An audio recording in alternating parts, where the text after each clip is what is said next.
welcome to another episode of Concierge Neon. Today we're going to talk about the ART of friendship. Before that, let's proceed to watch a play. Let's go!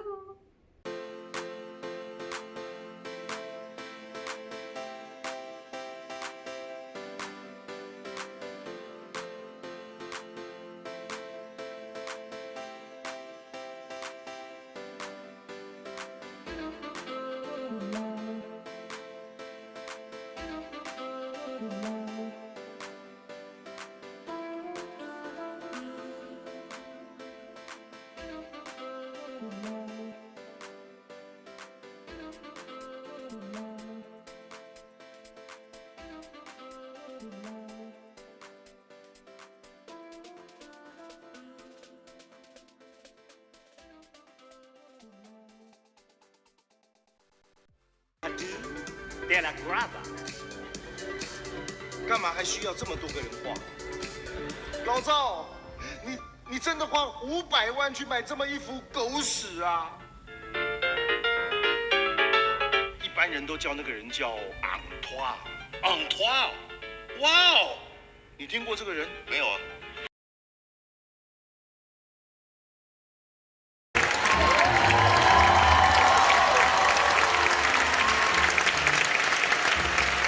特别温暖，这地方新加坡真的不是只有天气温暖而已。我很对前面几排的朋友，我相信你们看得清楚。我今天真的是我大喷发，你知道吗？我整个的汗喷到把我的麦克风都喷掉。我说我还可以演，怎么样厉害吗？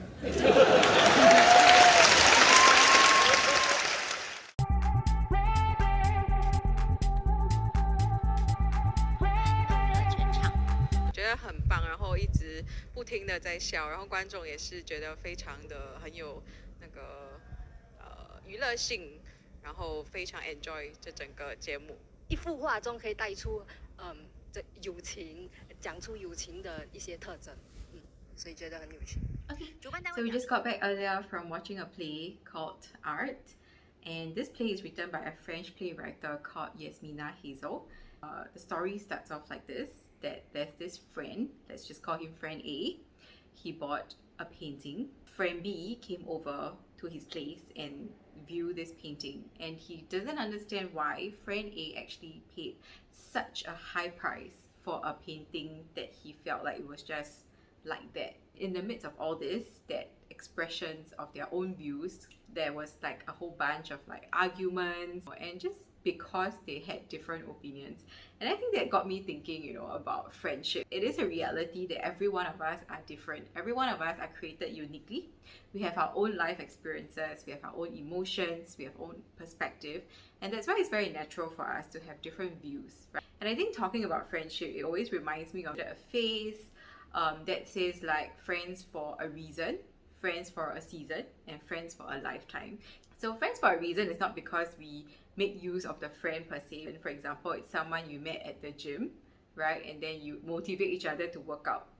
Could be for that day or a couple of sessions, or it could be just a friend that you met at a conference and you end up sitting next to each other, so you keep each other company.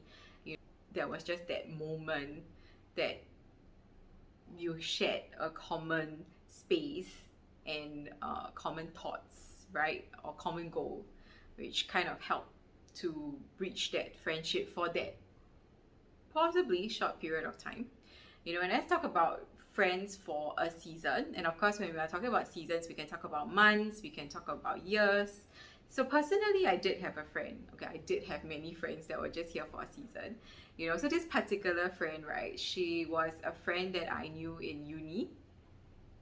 We used to walk back home from uni a lot, and somehow it feels like we never run out of things to talk about. And then after uni, I moved back to Singapore. We kept in touch for quite a while, and then it came to a point where she decides that, okay, I'm going to write off this friendship. She did a pretty clean cut. There's no hard feelings about it. I still thank her for being part of my uni life for that season. You still wish like all the best for her. So I think people who are here for a season, if I can recollect the number of people who are here for a season, I'm still pretty thankful for them, because the season that they were in my life, they really played a very huge role And even though we are no longer like, you know, in constant contact and somewhat disconnected, you know, I still believe that there was that moment of needfulness, right, for this friendship, and it definitely played a role, you know, in just bringing out the best of me for that season and for the subsequent seasons to come. So, and of course, the last but not the least, let's talk about friends for a long time, a lifetime. But a lot of times you might not really recognize like friends for a lifetime, you know, because you know, we don't live a lifetime until we know that it's a lifetime, right? You kind of know this is the person that you run to, you know, and you know this person will not judge you. This person really loves you for who you are inside out,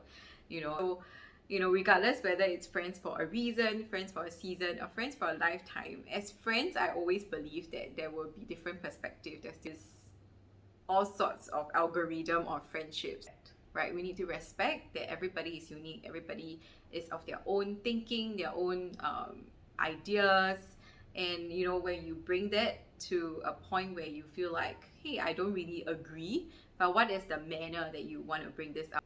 I always feel like you can communicate, and if the person don't understand and they feel like they are not in sync, very naturally they'll walk away. And I, right, respect each other's space. If they need that space to move on, then wish them the best and let them move on, and believe eventually it's not about the quantity, it's about the quality of the friendship that you choose to keep. And we treasure all the friendships that you currently have, you know, even if they might only just be here for a tiny short season, yeah, they're still a blessing. Like, so in closing, just want to share a verse that I thought very nicely puts it. Sweet friendships refreshes the soul and awaken our hearts with joy. For good friends are like the anointing oil that yields the fragrance incense of God's presence. I think a very good indication of a good friendship is that it brings you refreshingness and it brings you pleasantness. Our friendships are meant to be enjoyed and for us to support one another in the times of our needs and to cheer each other on in the lifetime to come. So here is wishing all of you that you have friends, good quality friends, for a reason, for a season, and for a lifetime. And so till the next episode, remember to like, comment, and subscribe for much more video content coming your way. See you all!